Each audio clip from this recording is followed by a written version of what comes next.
Today's video is going to cover repairing the horns on a C4 Corvette. We did some diagnostics onto this car, and the horns themselves actually work. The fuses are not blown, and it looks like inside of the steering wheel where the horn buttons and stuff are is actually our point of failure for the horns not working. So what we're going to do is open up the steering wheel, look inside the horn components, and check them out and see what's failed, if anything. But I think all signs are going to be that there's actually something wrong within that. There's a lot of plastic pieces inside of there. You know, they're very aged and they become brittle. So let's see what we find. Okay, to get started, the first thing we need to do is remove this cover pad from the steering wheel. Inside of this cover pad is actually an airbag on later model C4 Corvettes. And so before you actually get into here, what you want to do is disconnect the battery to de-energize power, and you want to wait at least a half an hour before you actually start tearing this apart. What there is there's a couple of capacitors, so they're stored up to store up energy. So in case of an accident, and if you lose power, it will still have enough energy within those capacitors to trigger the airbags. Just to be on the safe side, you want to wait. And if you want, you can also remove the fuse for the airbags into the fuse box, and that's just another precautionary measure you can do. After you wait that half an hour, what you'll do is you'll remove the 4 T30 bolts on the back side of the steering wheel. You'll feel 4 little counter bores that the screws are actually in.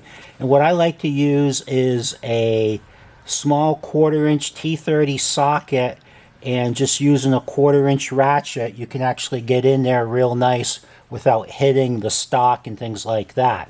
So once those are removed, the cover actually comes off quite easily, like this. And inside of here is your actual your 2 horn switches.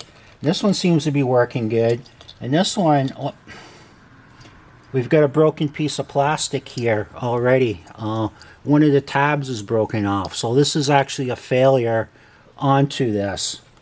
These switches are readily available from the aftermarket, and so we'll order some of them. The wires come through here, and then there's a spring-loaded plunger that connects to a slip ring on the back side. So as you turn your steering wheel, you still have electricity to these. You have the circuit to these 2 switches, and as you can see, this is just kind of flopping around, and this actually should be a bayonet type connector actually held in place with that. So that's actually another failure right here. So this car has 2 problems that we need to take care of. You know, we discussed that the bayonet was actually disengaged into the steering wheel, and I've got an example of something here to kind of give you an idea of what's going on. It's pressed inside of the hub of the steering wheel is a bayonet connector that looks something like this, but it's made out of plastic. And then the horn wiring has this with a barb on it, and they actually are supposed to come in together like this, engage, and then lock into place. But what happens is the plastic, this whole part here that kind of the hook is, that whole piece has a tendency to break off, and that's exactly what happened with this car. That whole corner is broken off. So what ends up happening is these 2 do not lock into place, and they just fall out. So that's what's happened. So you notice that this was just kind of sitting in like so. So what happens is there's no spring pressure, and it just does not work like that.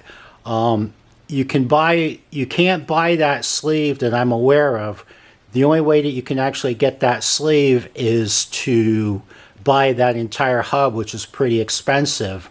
But what I've done is I've came up with this part to actually hold those wires in place. I did a quick design, and it's a 3D printed part, and we will basically talk about the part and go through the installation onto this car.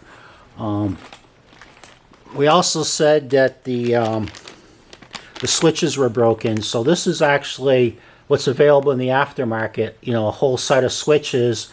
And here's, you know, the spring-loaded plunger you can see, and then this is the housing that, you know, that I'm mimicking with this, that actually engages into that barb into the hub, and that's the part that's broken. And what we'll do is we'll actually come up with a part that actually holds this into position, so it'll actually give you the contact to that slip ring on the horn. Okay, to remove the switches, there's two little prongs that they actually sit into place. This one I've removed, and you just stick a screwdriver in here and just work them gently, and then they'll pull out. Just go both sides, and there you go. And there's the switches. And then you will need to remove the ground part where it's grounded to the hub, and just use a T15 Torx, and that'll take that out. So it's pretty straightforward once you get the cover off. And what's neat is all the wires there's little troughs molded right into the rubber that the actual wires go into. So take note of where those are, and just put those back into place.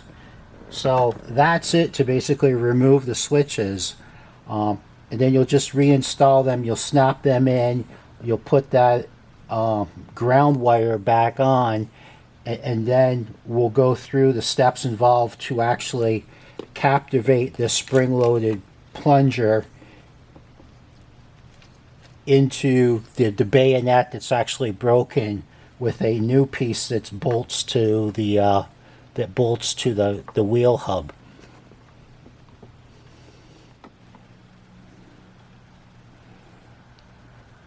This is a clip that was designed, and what it does is there's a pocket in here that you'll actually take your you'll actually take this, pop it into the counterboard slot, and it holds it like that. And then you'll insert that into the old bayonet, and use these two holes that are designed to line up with the holes to pull the whole steering wheel hub off.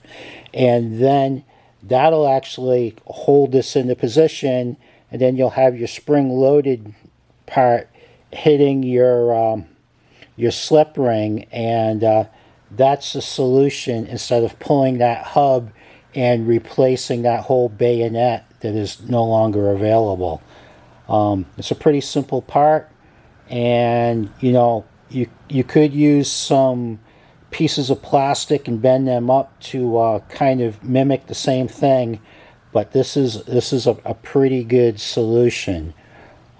So we will install this, and then I'll show you it installed. Okay, now you can see that the new switches are installed, and this is the part, the 3D printed part. We use the two bolt holes to pull the actual steering wheel, and that actually is showing the plunger back behind there into that counterboard, and it's firmly secured, and the spring load is against the slip ring on the back side of the steering wheel. It looks really clean, really professional, and you can see the wires routed into their troughs. And all we need to do now is install the dash pad, and we should have horns working.